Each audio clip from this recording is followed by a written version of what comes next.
আমাদের ভালো লাগাতে সকলকে অনেক অনেক অনেক স্বাগত জানিয়ে আমার আজকের গল্প আরম্ভ করছি।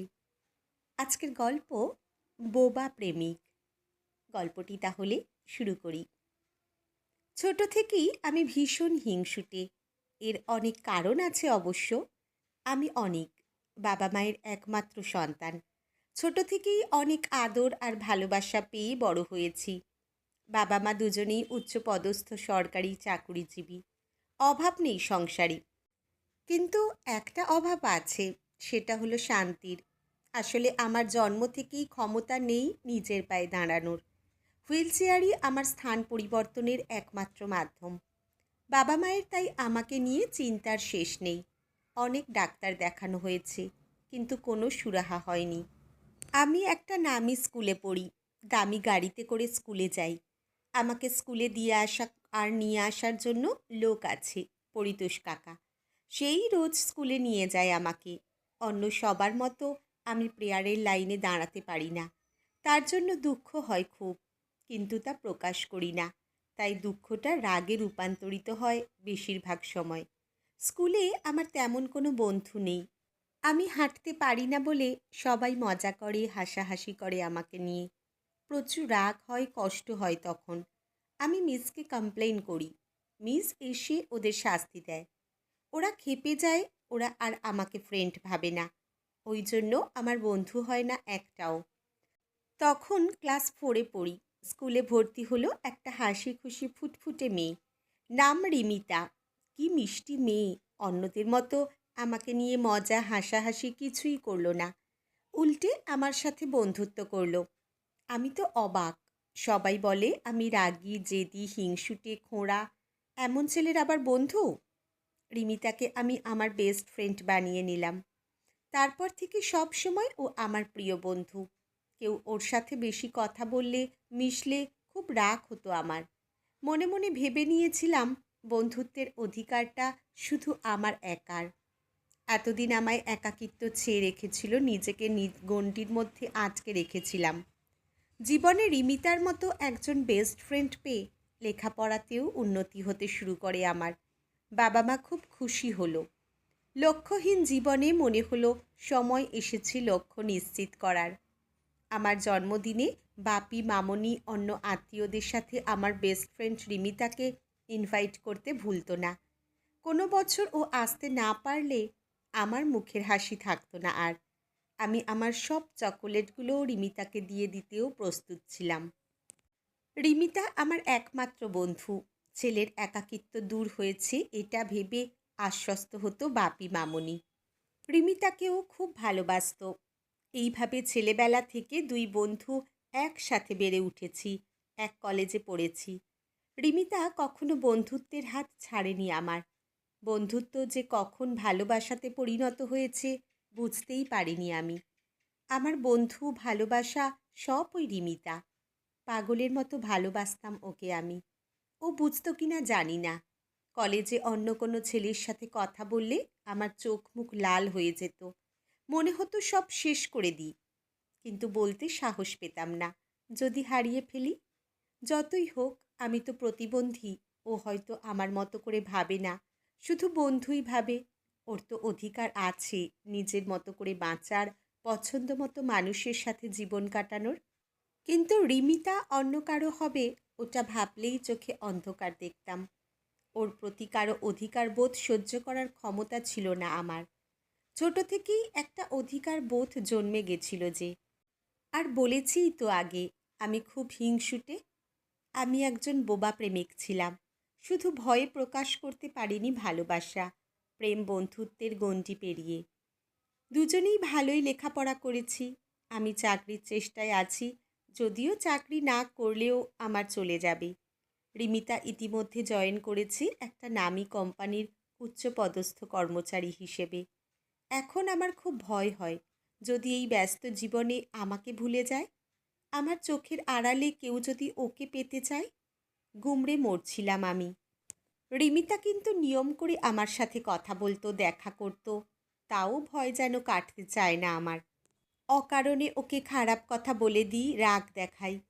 কিন্তু রিমিতার ধৈর্য দেখে আমি অবাক হই। ও কিন্তু রাগ করে না একটুও আমার উপর।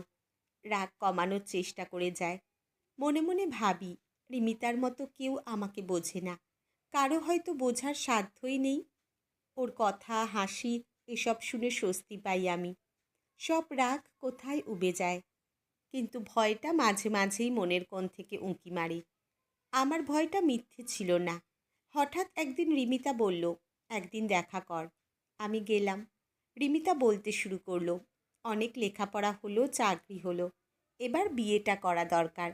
বাবা মা অনেক দিন থেকেই বলছিলেন, পাত্রও ঠিক হয়ে গেছে, খুব হ্যান্ডসাম, বুঝলি তো। এই সামনের রবিবার বাড়িতে আসছে। বাবা মায়ের সাথে বিয়ের ব্যাপারে আলোচনা করতে। বিয়ের ডেট ফাইনাল হয়ে গেছে যদিও। আমার প্রিয় বন্ধু হিসাবে তোকেই আগে খবরটা জানালাম। আর শোন, রবিবারই তোদের বাড়ি আসছি। বড়দের মাঝে আমার আবার কি কাজ বল? অনেক দিন ধরে কাকু কাকিমাও বলছেন আসতে তোদের বাড়ি। বেশ জমিয়ে আড্ডা দেব আর বিয়ের প্ল্যান করব, বুঝলি। একটা কথাও বলতে পারিনি আমি। রাগ, অভিমান সব একসাথে আমাকে পাগল করে তুলেছিল। যাকে এতদিন ধরে নিজের মনে করেছি, সে অন্য কারো সাথে সংসার করবে, এটা মেনে নিতে পারছিলাম না। মাথা কাজ করছিল না আমার। বাড়ি এসে রাগে হাতের কাছে যা পেলাম ছুঁড়ে ভাঙলাম। তারপর অন্ধকার ঘরে বিছানাতে শুয়ে হাউমাউ করে কেঁদে ফেললাম আমি। একমাত্র যে আমাকে বুঝতো, সেই আজ ছেড়ে যাবে আমার। ওর বর কি ওকে আমার থেকে বেশি ভালোবাসতে পারবে? সারা রাত ঘুম হলো না আমার। এখন চোখ বন্ধ করতে ভয় লাগে আমার। মনে হয় কেউ আমার রিমিতাকে কেড়ে নিচ্ছে আমার থেকে। আমার বোবা প্রেম বুঝি অন্ধকারেই থেকে গেল চিরকালের জন্য। দেখতে দেখতে রবিবার চলে এলো। বাবা মা আজ কোনো একটা বন্ধুর মেয়ের জন্মদিনে যাবে, তাই বেরিয়ে গেল বিকালে। অবশ্য মামুনি রিমিতার প্রিয় ফ্রাইড রাইস, চিলি চিকেন বানিয়ে রেখে যেতে ভোলেনি। আমাকে বলে গেল ওকে যেন খেয়ে যেতে বলি। আমি আগে থেকেই নিজেকে প্রস্তুত করে রেখেছিলাম। রিমিতাকে ছাড়া বাঁচা আমার সম্ভব নয়। তাই ও যদি ভাবে আমাকে ছেড়ে ও সুখী জীবন কাটাবে, তাহলে ও ভুল ভাবছে। আগের দিনই রান্নার মাসির ছেলে নকুলকে ডেকে পাঠিয়ে বিষ কিনে আনিয়েছি কিছুটা, অনেক কষ্টে। নকুল কিছুতেই রাজি হয়নি। বারবার বলেছিল এইভাবে কেউ দেবে না ওকে। অনেক টাকা দিয়ে তবেই কাজটা করিয়েছি। খাবার টেবিলটা সাজিয়ে দিয়ে গেছে পুতুল মাসি। আমিও শরবতের গ্লাসে খুব যত্ন করে মিশিয়ে দিয়েছি বিষটা, আমার বেস্ট ফ্রেন্ডের জন্য। ও আমার নয় যখন, কারো হতেও দেব না আর ওকে। এটা ঠিক করে নিয়েছিলাম আমি। ঘর আলো করে এসে পড়ল আমার রিমিতা। এসেই বকবক শুরু করলো, এখনই খাবো না, আগে তোকে বিয়ের কার্ডটা দিই। বিয়ের কার্ডটা হাতে নিলাম। দেখ, খুলে দেখ। না, পরে খুলবো, তুই আগে খা। আরে খোল বলছি। জোড়াজুড়িতে কার্ডটা খুললাম। কিন্তু এই কি দেখছি, আমি অবাক হয়ে গেলাম। পাত্রীর নামের জায়গায় রিমিতার নাম, আর পাত্রের নামের জায়গায় আমার নাম। নিজের চোখকে বিশ্বাস করতে পারছিলাম না আমি। কেমন সারপ্রাইজ দিলাম বল। আমি জানতাম তুই কখনো বলতে পারবি না, তাই কাকু কাকিমাকে বলে সব আমিই ঠিক করে নিলাম। আরে তোকে বুঝবো না আমি? সেই ছোট থেকেই দেখে আসছি তো। দাঁড়া, এক্সাইটমেন্টে গলাটা শুকিয়ে গেছে, একটু শরবতটা খেয়ে নি। চুমুক দিতে গেল শরবতের গ্লাসে। আমি আমার সব শক্তি দিয়ে ছিনিয়ে ছুঁড়ে ফেললাম গ্লাসটা। জড়িয়ে ধরলাম ওকে। ইস, ভুল বুঝে অকারণে আমি সব হারাতে যাচ্ছিলাম আজ। রাগের বশে নিজের সবচেয়ে প্রিয় মানুষটাকে শেষ করতে যাচ্ছিলাম আমি। নিজের প্রতি নিজের ঘেন্না হলো। কিছু সময় পর বাপি মামনি চলে এলো। রিমিতার বাবা মাও এলেন। কি হলো অনি, খুশি তো? এবার তোমার বেস্ট ফ্রেন্ড সারা জীবন তোমার সাথে থাকবে। মা আদর করে বললেন, রিমিতা না বললে তো এসব জানতেই পারতাম না। রাত অনেক হয়েছে এখন। রিমিতা হঠাৎ বলে উঠল, সবাই চুপ। ঘড়ির কাঁটায় 11:59। 12টা বাজতেই সবাই একসাথে বলে উঠল, হ্যাপি বার্থডে।